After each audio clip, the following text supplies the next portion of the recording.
corrige aquele negócio de siga nosso canal. Eu cresci. Olá! Prazer hoje em mais um episódio do nosso Planejamento Sucessório Cast.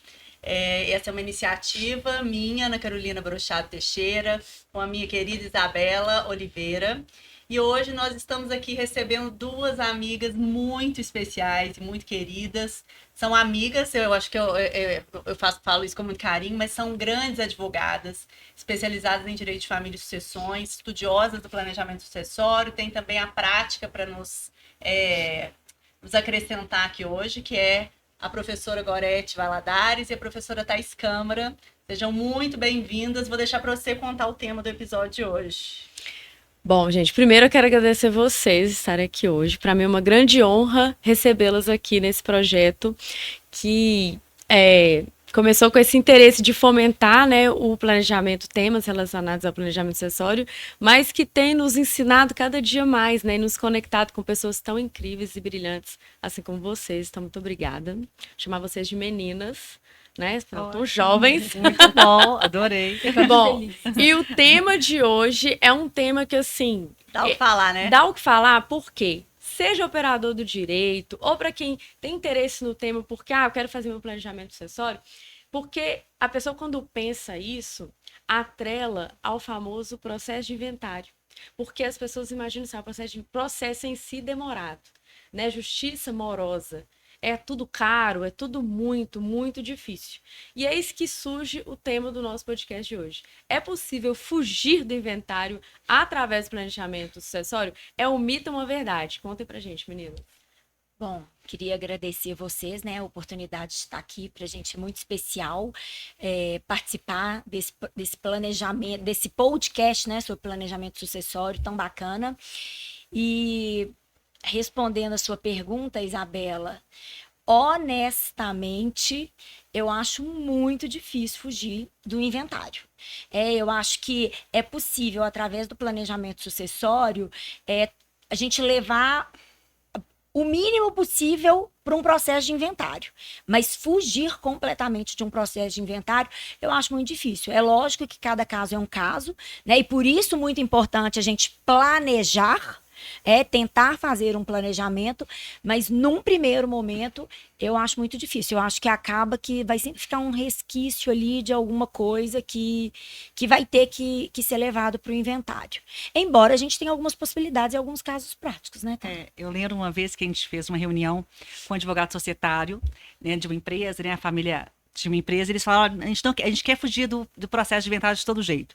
E aí, como os filhos, na verdade, essa família, eu falo que é uma família mais ou menos perfeita, porque os filhos não estão brigando, está tudo certinho, então dividiam, na verdade, o pai doou as cotas para os filhos, todas, colocou todo o patrimônio nas empresas, e ele tinha usufruto, na verdade, das cotas. Então, enquanto, na verdade, ele vivo, ele podia usufruir aqueles rendimentos, os frutos, então ele já tinha passado todas as cotas para os filhos. Então, não teria que inventariar, na verdade, as cotas ali da empresa. Mas fica falando, gente, e o que está na pessoa física aí? Como é que funciona, né? Exatamente.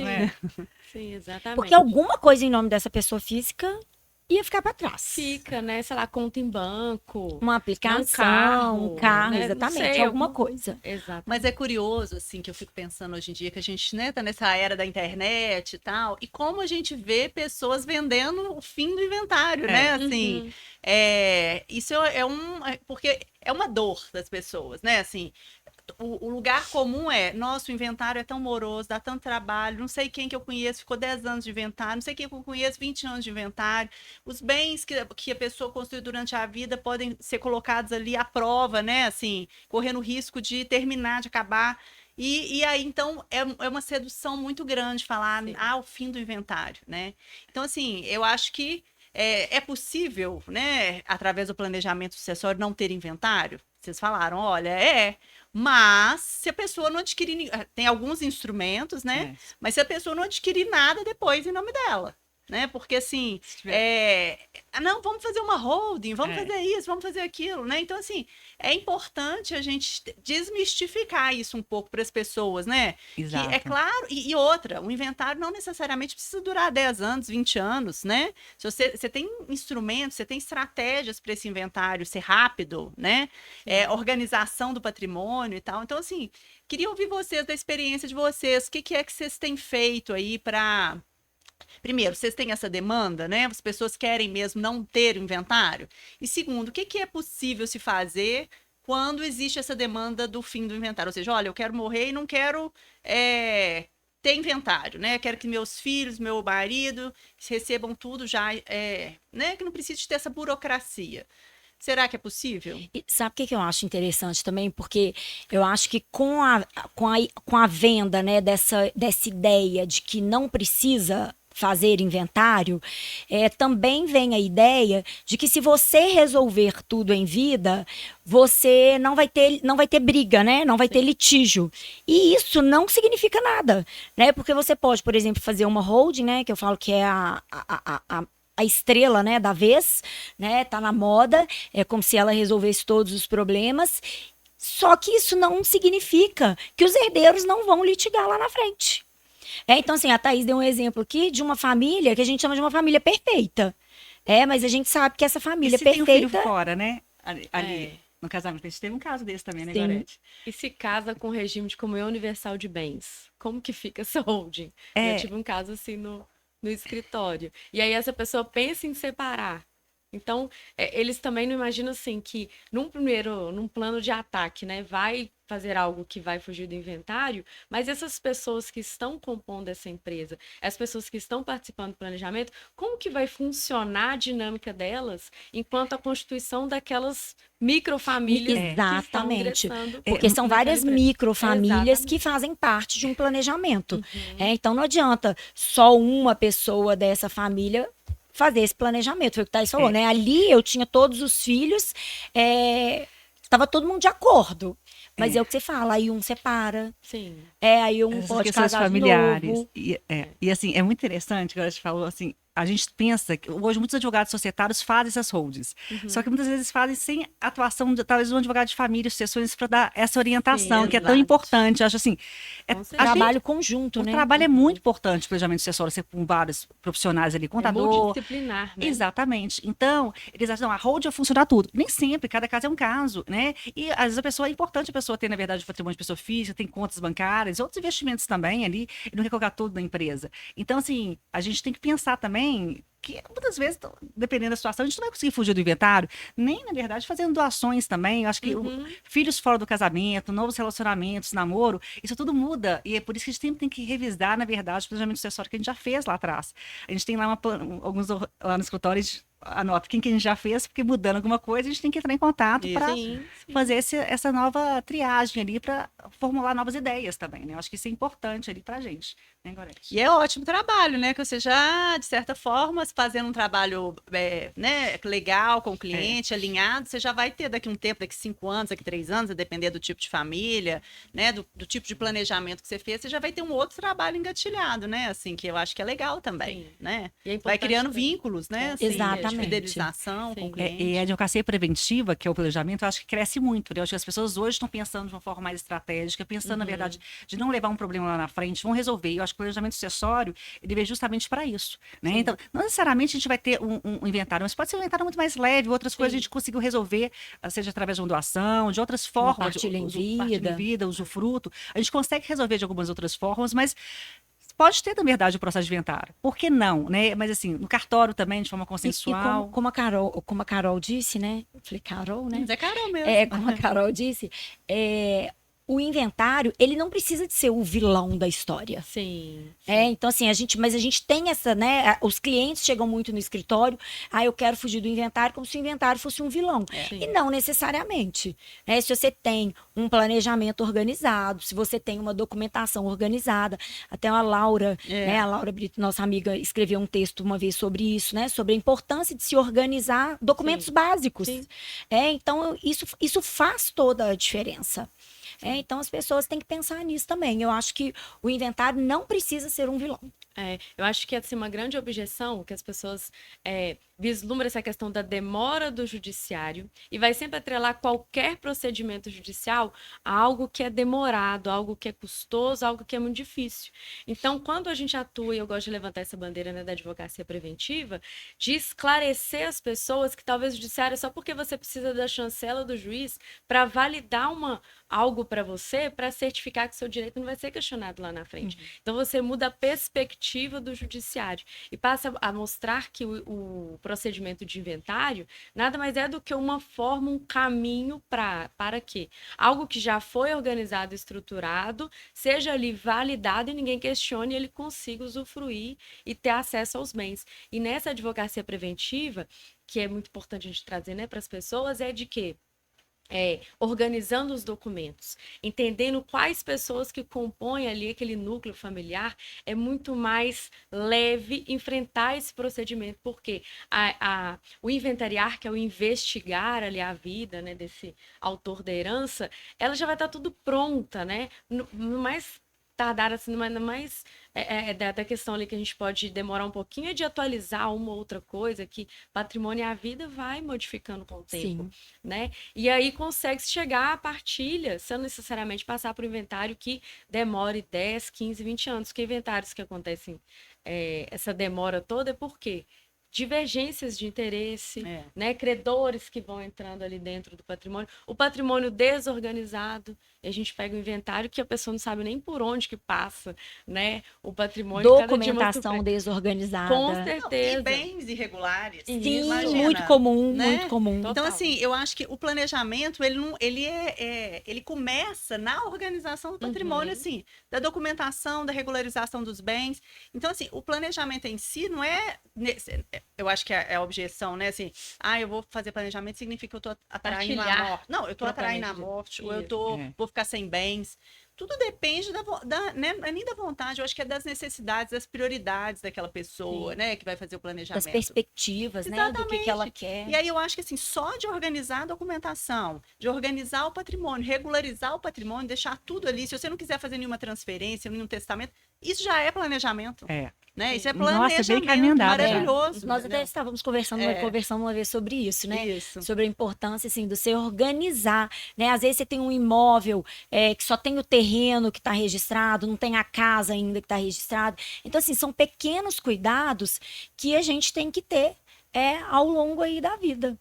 Faz muita diferença, né? Faz muita diferença. Para quem fica depois, que já é no meio momento de caminho dor, andado, né? Assim, eu acho que faz muita diferença, né? Sim, traz uma celeridade para o procedimento. Com certeza, com certeza. Mas hoje em dia é difícil conscientizar as pessoas para eles terem aquela pastinha de documentos, né? Essa pastinha, vão regularizar aqui os imóveis, que eu acho que a primeira coisa, a gente vê tantos imóveis, na verdade, hoje tanto direito imobiliário é importante nessa área, porque às vezes o imóvel não está nem regularizado ainda, a gente tem que começar o inventário regularizando o patrimônio, ou seja, então o inventário vai demorar realmente. Então, essa estigma da demora do inventário, muitas vezes, não é nem pelo inventário em si, mas pela regularização do processo. Né, igual a Carol falou. Então, assim, a gente tem que regularizar isso já meio caminho. Eu acho que em processo de inventário pode vir a ter, gente. É difícil demais a conta não ter um processo de inventário. Só se fizer um partido em vida, mas pode ter uma conta bancária, vai aparecer um carro, a pessoa vai comprar, não vai querer comprar no nome da empresa. Porque assim, eles acham que tudo colocando no nome da empresa vai resolver todos os problemas. E às vezes não resolve. Hold não vai resolver todas as situações. Não. Né? Cada caso é um caso. Assim, a hold é vendida Às como vezes se os herdeiros, tudo vai né? resolver. Eles não têm interesse nenhum em serem sócios de uma holding. É. Às vezes os herdeiros têm... Às vezes o pai cria uma holding, coloca lá 3 imóveis e, na verdade, aqueles irmãos, eles não têm afinidade nenhuma. Então, quer dizer...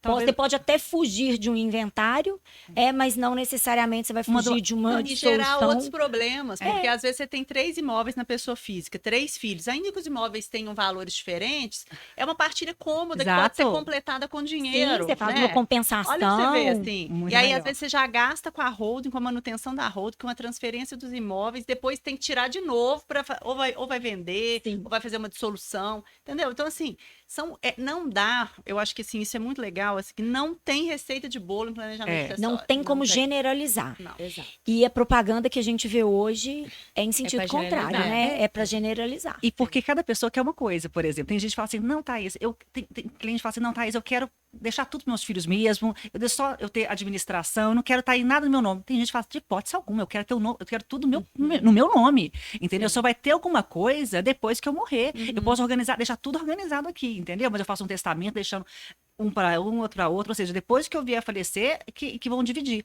Eu quero ter liberdade, autonomia para vender meu patrimônio como eu quiser. Então, isso acho que varia muito de acordo com pessoa a pessoa. Então, a gente tem que respeitar a vontade da pessoa e não dos herdeiros, que às vezes chega no escritório, os filhos já querendo negociar o patrimônio do pai, né? Sim. Meu pai até em silêncio, né? O pai, assim, aí uma vez eu fiz uma reunião, o pai falou assim, agora eu posso falar, porque o patrimônio ainda é meu? Então, assim, tá certíssima a situação dessa, né? A vontade é dele, ele que tem que falar o que ele gostaria e o que não gostaria. Ele já está ali, é um grande passo a pessoa ir no escritório, resolver essa questão de planejamento sucessório, ou seja, já é um avanço, na verdade. Muitas vezes a gente não pensa no planejamento em si. Já que ele está indo, querendo resolver, ele quer que a família não tenha briga. Mas muitas vezes ele quer que o patrimônio continue na mão dele, não passe nada ainda. E aí, talvez um testamento resolveria a situação. Ou um usufruto, né? Há possibilidades, né? De situações como essa, né? E eu acho também, assim, que as pessoas têm que ter em mente que você fazer um planejamento hoje, isso não te isenta de ter que rever esse planejamento, seja daqui 1 ano, seja daqui 2 anos, porque a vida não é uma linha reta. Então, a gente tem que ter esse jogo de cintura, essa flexibilidade. Olha, eu fiz uma partilha em vida agora, mas aí daqui 5 anos eu adquiri tal patrimônio. Então, assim, se o seu objetivo é fugir de um inventário, então vamos fazer um cronograma. A cada tantos anos você vai rever o seu planejamento. Sim. Isso é muito importante também. Vocês tocaram em 2 pontos que eu queria, assim, como a gente não é ouvido só por advogados ou por profissionais do direito, às vezes as pessoas estão curiosas, né, para saber um pouco de planejamento. Tocaram 2 pontos importantíssimos, assim, instrumentos, né, ferramentas de planejamento, que é o holding e a partilha em vida. Explica um pouco para o pessoal o que é cada uma delas, né? Assim, para que as pessoas saibam.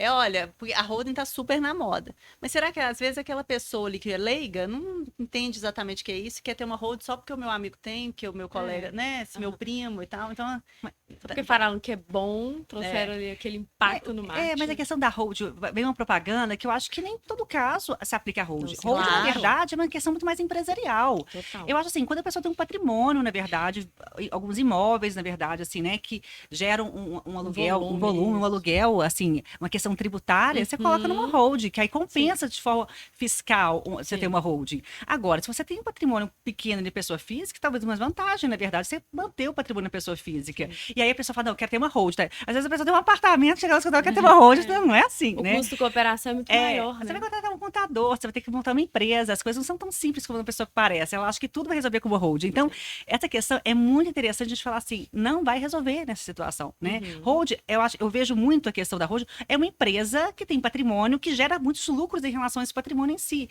Aí, tipo, que é menos tributado, né?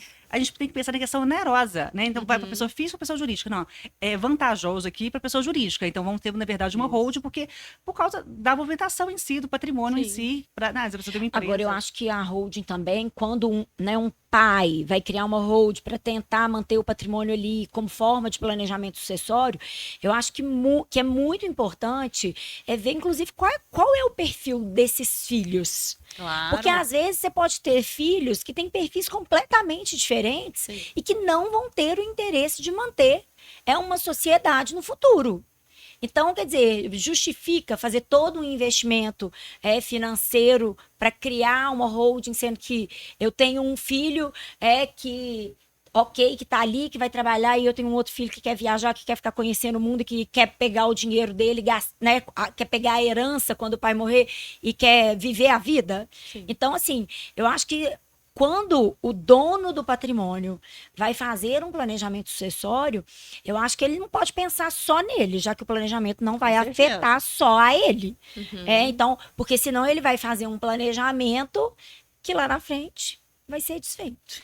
Porque se tiver patrimônio de pessoa física, por E exemplo. aí o gasto vai ser maior, né? Com certeza. Claro, claro. Porque você vai ter um gasto para fazer e você vai ter um gasto para E desfazer. pode gerar uma divergência. O que ele queria evitar lá atrás seria briga de filhos, É. pode gerar lá na frente também. É. Se não analisa esse contexto. né? E assim, ele pode, na verdade, talvez, doar para os filhos que tem mais, assim, aptidão com a empresa, as cotas, e outros filhos, uma que quer viver na praia, que quer pintar, talvez ela doa algum valor em dinheiro mesmo. Sim. Olha, eu tô fazendo aqui uma partilha ali já Uhum. em vida, colocando de forma equilibrada, de todos ali concordando, o que seria para cada um. Olha, ela vai ficar com dinheiro para ter esse rendimento, se ela não quer mexer, ter essa preocupação de vir, talvez ela, mesmo que ela não assine, na verdade, não participe da sociedade em si, mas de vez em quando ela, como sócia, tem que ir lá assinar alguma coisa, ela vai ter que ir lá de vez em quando receber. Ela não quer ter essa participação, eu quero ter o dinheiro, acabou.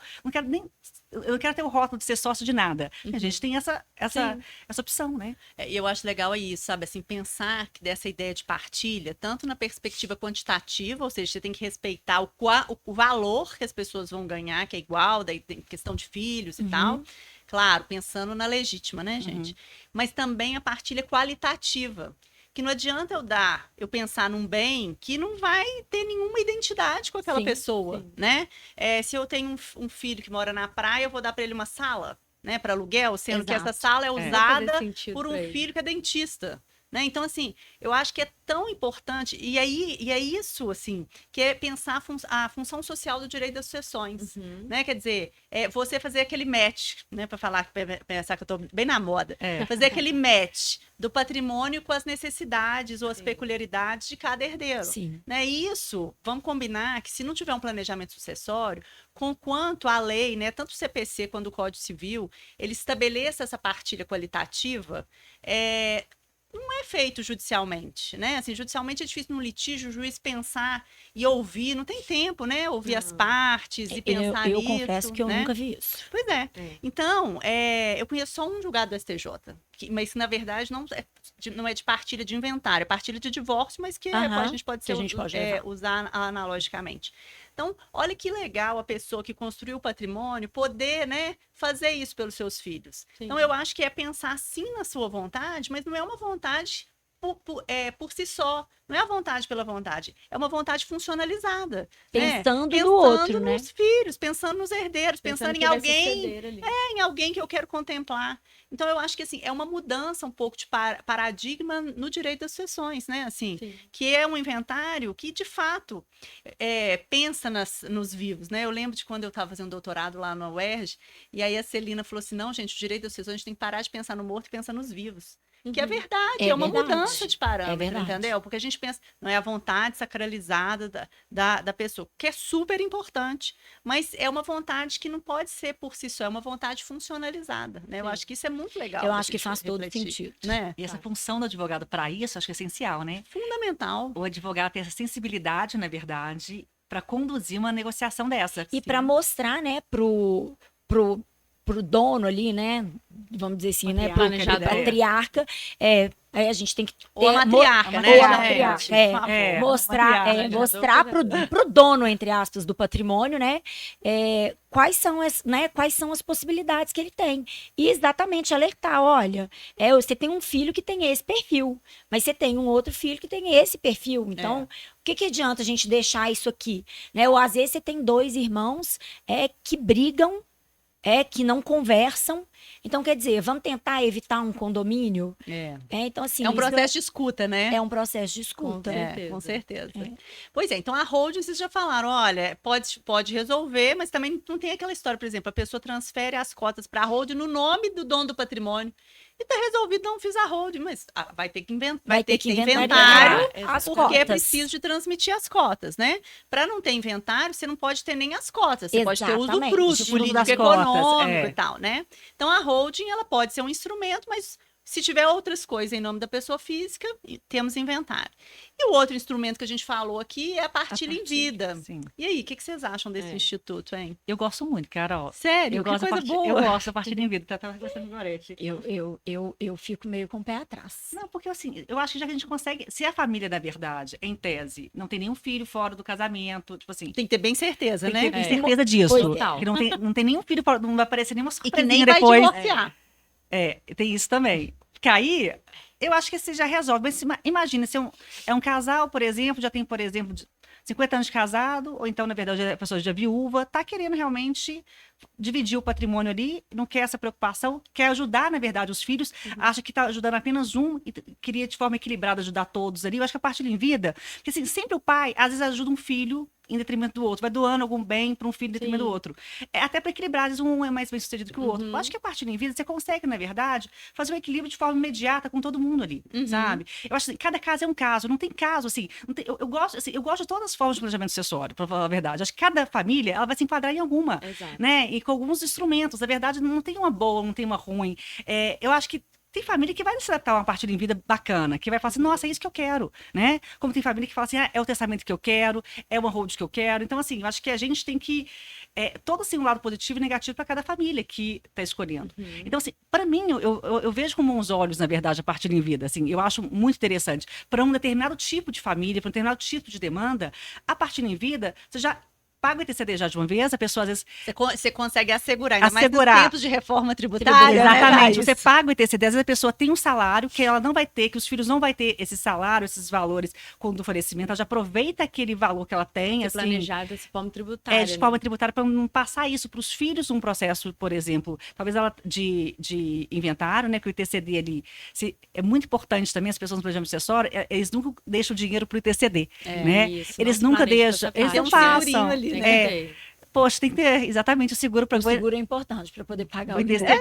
E ninguém, na verdade, pensa nisso, sabe? Os advogados, às vezes, é difícil. Então, assim, a partir você já está pagando uma taxa grande ali já de ITCD para você ficar livre daquele problema. E a doação também tem um descontozinho, dependendo do teto que está sendo doado. O seu tributo, pelo menos aqui em Minas, ele tem um valor um pouco menor. Então, dependendo da situação, consegue-se. Aí eu fico pensando assim, gente, por que não a partilha em vida em determinado momento? Assim, logicamente que não é fugir totalmente, né, Gorete? Você vai ter uma pessoa física ali. Se você tiver novos bens novos bens, né? contas bancárias também. A pessoa tem que ter a vida dela também, tem que ter a autonomia dela também. Eu ia falar isso, que assim, o que me preocupa, né, não que me preocupa, mas assim, o que me deixa, digamos, ressabiada com a partilha em vida é exatamente a questão da autonomia que o dono do patrimônio pode perder.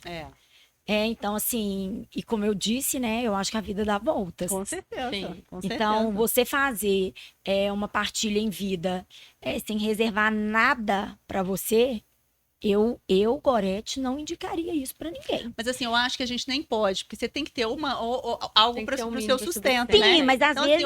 usufruto. Às vezes você não vai ter uma coisa para dispor. Exatamente. Né? Mas às vezes a posse. Porque você se tem o usufruto, eu acho que sim, de jeito nenhum. De nenhum. jeito nenhum. Mas ainda que você tenha o usufruto, você fica limitado. Quer dizer, você perde o poder de disposição daquele patrimônio. Que é muito, né? Que é muita então, coisa. assim, eu arrependi, agora eu quero vender. E aí seus filhos vão virar e vão falar assim, não, agora você não vai vender, não. É importante garantir um mínimo para que ele tenha essa autonomia. Defendendo aqui um pouquinho da partilha em vida.